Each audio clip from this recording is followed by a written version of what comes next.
Assalamualaikum warahmatullahi wabarakatuh. Alhamdulillahirabbil alamin. Rabbi sholli sholli wa yassirli amri wahlul 'uqdatam min lisani yafqahu qawli. Alhamdulillah anak-anak, hari ini kita bertemu kembali di pembelajaran. Selanjutnya masih buku tema 5H atau tema 8. Kali ini ke subtema 2, pembelajaran 1 dan 2. Subtema 2 tentang perubahan lingkungan ya. Nah, bumi itu kan menjadi tempat tinggal kita, terdiri atas 70%-nya air. Nah, air itu sangat dibutuhkan sekali oleh kita sebagai makhluk hidup. Banyak sekali baik tumbuhan, manusia, hewan ya, lingkungan juga membutuhkan air. Nah, anak-anak silahkan dipersiapkan bukunya, dibuka dan dipersiapkan alat tulisnya. Kita belajar bersama. Sebelumnya mari kita membaca doa sebelum belajar. Bismillahirrahmanirrahim. Rabbi zidni ilman warzuqni fahma. Silakan disimak mulai dari halaman 60. Air itu sangat berperan penting bagi kehidupan kita. Nah, fungsinya air bagi manusia di sini ada untuk keperluan rumah tangga, memasak ya, mencuci, mengepel dan sebagainya membutuhkan air ya. Bahan utama kegiatan industri baik bahan baku minuman, kemasan ya, pembangkit listrik juga menggunakan air. Sarana rekreasi, olahraga renang, arung jeram membutuhkan air. Keperluan pertanian, peternakan, mengairi sawah, minum ternak membutuhkan air ya. Keperluan transportasi juga ada, dalam pelayaran juga membutuhkan air. Nah, itu fungsi air bagi kehidupan manusia. Fungsi air bagi kehidupan hewan, kebutuhan untuk minum, untuk metabolisme dalam tubuh hewan. Nah, karena hewan juga membutuhkan energi, jadi di sini butuh proses metabolisme atau mencerna makanan atau minuman untuk menjadi energi dalam tubuh hewan. Tempat hidup beberapa jenis hewan ya, seperti ikan, udang, hewan-hewan laut lainnya kan hidup di air. Alat perlindungan dan tempat bersembunyi seperti kuda Nil ya. Senjata pertahanan diri untuk mendapatkan makanan seperti ikan pemanah ya. Kemudian fungsi air bagi tumbuhan, ada tempat hidup untuk tumbuhan air ya, eceng gondok, teratai, lotus, bambu air. Pelarut zat hara yang dibutuhkan tumbuhan, bahan dasar untuk proses fotosintesis. Nah, di sini ada beberapa pertanyaan. Air bersih sangat dibutuhkan oleh makhluk hidup, jelas. Dari mana asal air bersih? Nah, air bersih yang kita gunakan itu berasal dari dalam tanah ya. Kalian di rumahnya ada sumur, air dari sumur atau air dari PDAM.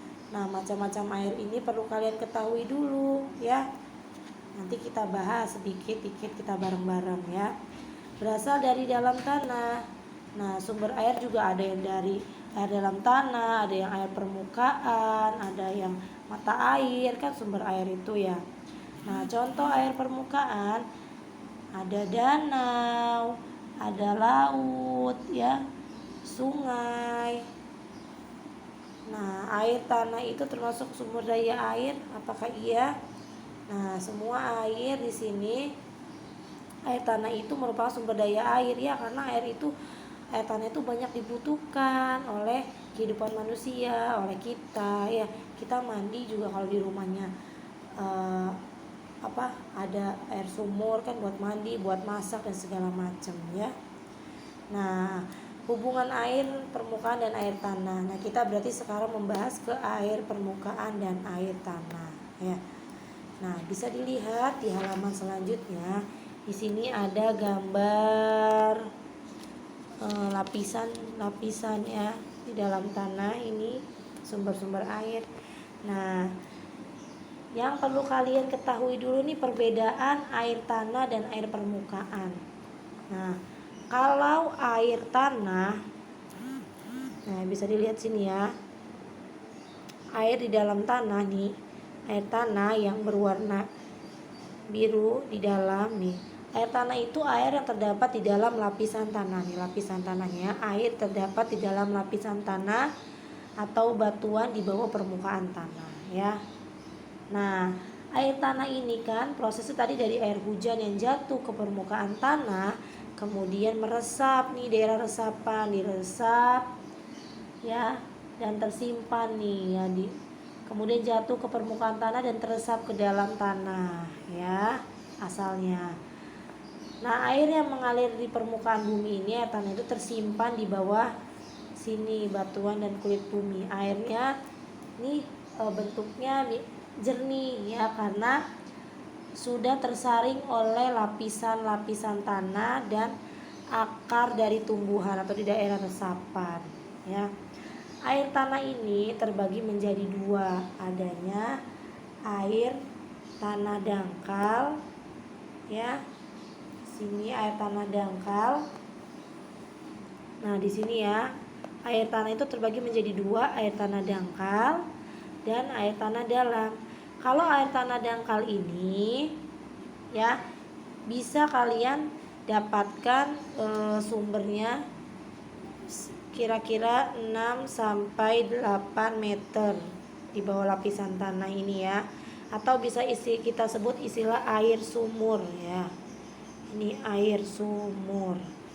Nah, ini air tanah dangkal itu air sumur yang di rumah kita nih. Kalau di rumahnya pakai sumur kan dibor kan. Nah, dibor kira-kira 6 sampai 8 meter baru ada sumber air sumurnya keluar ya. Nah, ini letaknya di dekat permukaan bumi ya, dekat permukaan bumi dan di atas lapisan kedap air. Di atas lapisan kedap air ada air sumur ya, seperti itu. Kemudian air tanah yang kedua itu termasuk air tanah dalam ya, yang tadi dangkal, yang sekarang yang dalam, atau disebutnya artesis. Air artesis ini biasanya ada di kedalaman 80 sampai 120 meter ya. Air tanah ini jauh kan dari permukaan. Nah, jauh di antara lapisan kedap air. Nah, di sini ada lapisan kedap air, di sini lapisan kedap air. Nah, di antara kedua lapisan kedap air inilah air tanah artesis atau air tanah dalam itu berada. Ya, seperti itu. Kemudian yang kedua adalah ada air permukaan, surface water. Ya. Air permukaan ini adalah ya air yang tidak terserap oleh tanah. Jadi nggak terserap dari tanah nih, ada di air permukaan. Nah, air yang mengalir ini nggak begitu jernih kayak air yang tanah ya. Nah, air ini kalau ingin dijadikan air minum ini harus melewati proses yang sempurna ya, proses pembersihannya, karena kan ini tidak tersaring oleh resapan ya, oleh lapisan tanah atau akar tumbuhan, karena jatuhnya di sini bukan di lapisan tanah ya. Nah, airnya tidak terserap oleh tanah. Jenisnya di sini ada air danau, air laut, air rawa, ya air sungai, itu masuknya ke air permukaan ya. Seperti itu. Nah, di sini ada beberapa jenis air ya. Kalau air sumur itu merupakan tadi air tanah ya, karena berada di dalam tanah. Kalau air danau, air sungai dan air laut tadi masuknya ke sini, ke air permukaan ya. Nah, untuk mata air pegunungan itu masuknya kemana? Perlu kalian ketahui dulu, mata air itu air yang berasal dari permukaan tanah, muncul sendiri. Jadi airnya muncul sendiri ke permukaan tanah ya. Nah, keluar dengan secara alami, berarti dari dalam tanah. Ini termasuk air tanah ya, mata air pegunungan. Mata air itu air yang muncul sendiri secara alami di atas permukaan ya, tanah. Nah, terus ada air pemandian atau kolam renang. Kan kalau air pemandian atau kolam renang itu bisa dari air sumur ya, Kalau kita di rumah punya kolam renang, kalau misalnya kita pakai sumur, berarti kan sumbernya dari dalam tanah. Tapi kalau misalkan di rumah kalian itu pakai PDAM, nah PDAM itu bisa sumbernya dari air permukaan, bisa dari mata air, ataupun dari air tanah ya. Nah, di sini ada air minum dalam kemasan. Nah, kalau air minum dalam kemasannya bersumber dari mata air, nah tentunya berasal berarti dari tanah ya. Nah, gitu. Kalau air minumnya ini berasal dari air permukaan, berarti kan harus melewati proses yang sangat panjang ya. Disaring dulu untuk bisa diminum. Ya, tapi lebih bagus air yang berasal dari tanah karena airnya lebih jernih hasilnya dibandingkan air permukaan. Nah, kalau air PDAM ini kalau sumbernya kan ada dari air permukaan, ada dari mata air, ada air tanah. Kalau dari air permukaan berarti dia masuknya air permukaan.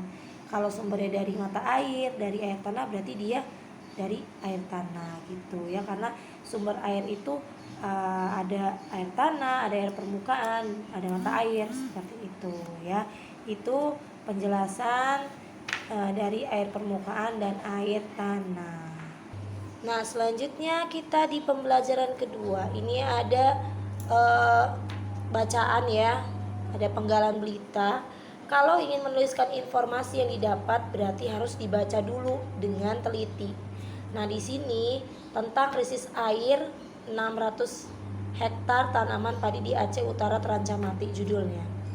Nah, dari judul juga kita udah tahu ya bahwa isinya 600 hektar lebih tanaman padi di Aceh Utara terancam mati.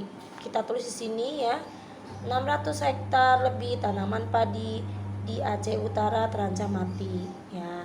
Kemudian yang kedua bisa kita cari lagi informasinya. Nah, di sini ya. Ratusan petani khawatir akan gagal panen. Ratusan petani khawatir akan gagal panen. Yang ketiganya di sini tanah di area persawahan telah retak karena krisis air. Jadi untuk mencari informasi itu, informasi apapun yang kalian baca itu bisa tulis di sini yang ada di dalam bacaan yang kalian ambil kesimpulannya ya. Nah, cukup sekian pembelajaran dari Ibu kali ini. Mudah-mudahan dapat bermanfaat. Ibu cukupkan. Assalamualaikum warahmatullahi wabarakatuh. Alhamdulillahirabbil alamin.